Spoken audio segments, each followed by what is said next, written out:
Hi everybody, Paytm is now travel. On 31st January 2024, the Reserve Bank of India barred Paytm Payment Bank from offering all of its core services. The Indian digital payment app Paytm has come under fire. India's central bank has dropped the hammer on Paytm Payments Bank. Persistent non-compliance, that is what the Reserve Bank has stated in its order. The RBI has struck hard. Yeah, terrible evening. And as we all saw, Paytm की stock केवल 2 दिन में ही 36% गिरकर RS 487 के record निचले स्तर तक आ गया है। एज रिजल्ट Paytm की मार्केटिंग वैल्यू 2 बिलियन का नुकसान हुआ है। Now in this process 300 million wallet, 30 million bank account and 8 million FASTag services in Paytm's portfolio R be affected.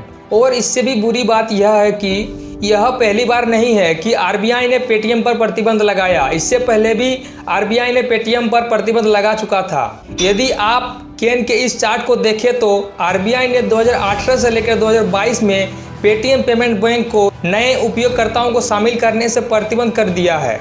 उन्होंने इन पर 5.4 करोड़ का जुर्माना लगाया और ईडी ने इनकी परिसर की रेटिंग भी कर दी है। The Enforcement Directorate carried out searches at premises linked to Paytm. The Enforcement Directorate has carried out searches in the Chinese loan app case. There have been raids taking place at Paytm and Razorpay. Now, while most people might directly blame to Paytm, that's Asnit Grover interestingly said, हमारी सरकार पूरी दुनिया में UPI का ढिंढोरा पीट रही है, लेकिन यह वास्तव में इस क्षेत्र के अग्रदूतों तक पहुंचने के लिए दंडित कर रही है और यह इस क्षेत्र को ख़त्म कर रही है।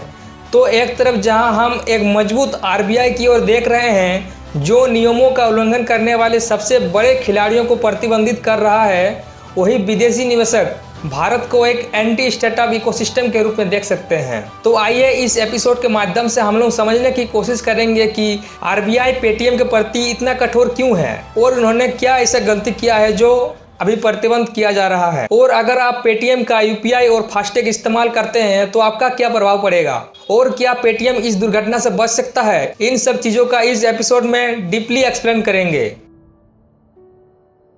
सबसे पहले यह समझने के लिए कि पेटीएम के साथ क्या हो रहा है, आपको पहले ट्रेडिशनल बैंक और पेमेंट बैंक के बीच क्या डिफरेंस है वो जानना होगा।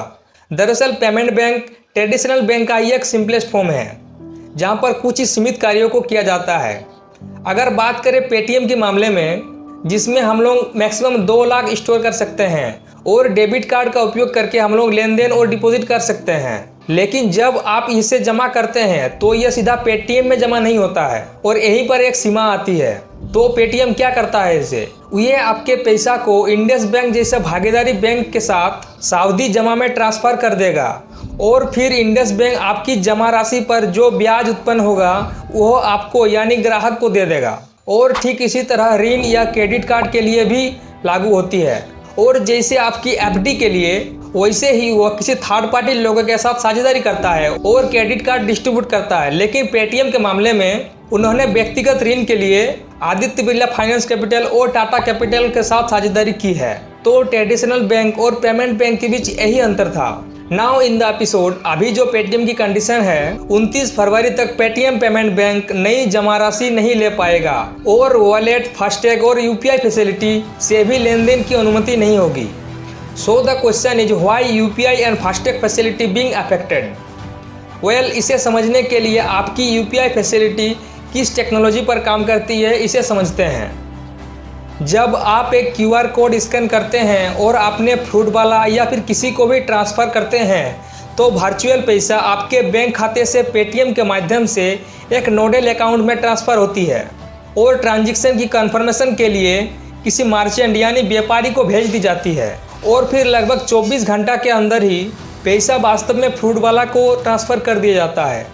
और अब यदि आप अपने यूपीआई अकाउंट के पीछे देखेंगे तो आपको @Paytm दिखाई देगा। यह सफिक्स और कुछ नहीं बल्कि इस बात का इंडिकेट करता है कि आपका नोडल अकाउंट पेटीएम बैंक के साथ लिंक है। इसी तरह यदि आप फोन पे यूज करते हैं तो आपको दिखाई देगा @YBL, यानी यह यस बैंक के साथ लिंक है। इसी तरह यदि आप गूगल पे यूज करते हैं तो आपको सफिक्स ओके HDFC दिखाई देगा। ऐसा इसीलिए है क्योंकि फोन पे और गूगल पे अपनी नोडल अकाउंट सेवा के लिए यस बैंक और HDFC बैंक के साथ लिंक है, लेकिन पेटीएम के केस में वो स्वयं ही निर्भर रहता है और यहीं पर आपकी जो UPI और फास्टैग की फैसिलिटी है वो प्रभावित होती है, क्योंकि पेटीएम पेमेंट बैंक को RBI ने प्रतिबंधित कर दिया है और 29 फरवरी के बाद पेटीएम पेमेंट बैंक अपने मोबाइल वॉलेट का भी संचालन नहीं कर पाएगा। After February 29th, the Payments Bank will no longer be able to operate its mobile wallet. It has also been barred from taking further deposits, credit transactions, or top-ups. Customers using Paytm wallets won't be able to top them up. Basically, if you see a Paytm QR code anywhere you are, chances are it won't work because the RBI has as good as killed it. अब इस condition में Paytm को जिंदा रहने के लिए और अपने ग्राहकों को ना खोने के लिए पेटीएम को अपना नोडल अकाउंट किसी दूसरे बैंक से लिंक करना पड़ेगा, क्योंकि दिसंबर 2023 में पेटीएम पेमेंट बैंक ने पेटीएम के माध्यम से किए गए 12 बिलियन लेनदेन में से 2.8 बिलियन लेनदेन का दर्ज किया है। इसीलिए उन्हें लगभग 3 अरब लेनदेन का एविडेंस देना होगा, वो भी 29 फरवरी से पहले। और आमतौर पर एक नोडल अकाउंट ही स्थापित करने के लिए 2 से 3 महीना लग जाता है। इस 3 अरब वाली बात तो दूर की बात है। और एक रीजन पेटीएम बैन होने का चाइना भी है। Ministry of Home Affairs just last week has pushed a ban on Chinese loan apps as well as betting apps. The $200 billion Chinese giant Alibaba and its financial arm Ant Financial Services are injecting fresh capital into Paytm. The Ministry for Information Technology is saying that they had complaints over risks of data being transferred out of India via these apps. अब Paytm and group के मामले में जो एक चीनी company है उसके पास Paytm का लगभग 9.89% की हिस्सेदारी है और यही पिछले साल दिसंबर तक 10% की हिस्सेदारी थी। As of December last year, Antfin held almost 10% stake. जो कि हमारी भारत सरकार के लिए एक चिंताजनक की बात है, क्योंकि उन्हें चीन में डाटा लीक होने का डर है। यही कारण है कि भारत सरकार पेटीएम को लगातार प्रतिबंधित किया है। सबसे पहले उन्होंने फरवरी 2022 में पेटीएम के डेटा सुरक्षा अभ्यास की जांच शुरू की और फिर उन्होंने पेटीएम को मार्च 2022 में अपने डेटा सुरक्षा प्रथाओं की समीक्षा के लिए एक स्वतंत्र लेख परीक्षण नियुक्ति करने की मांग की। सरकार फिर मार्च 2022 में फिर से पेटीएम को नए ग्राहकों को शामिल करने से रोक दिया। इन सब कार्रवाइयों से पेटीएम के कारोबार में काफ़ी असर पड़ा। So this episode is in here and if you love this video please share with your friends and don't forget to hit the like button. Till you meet next week.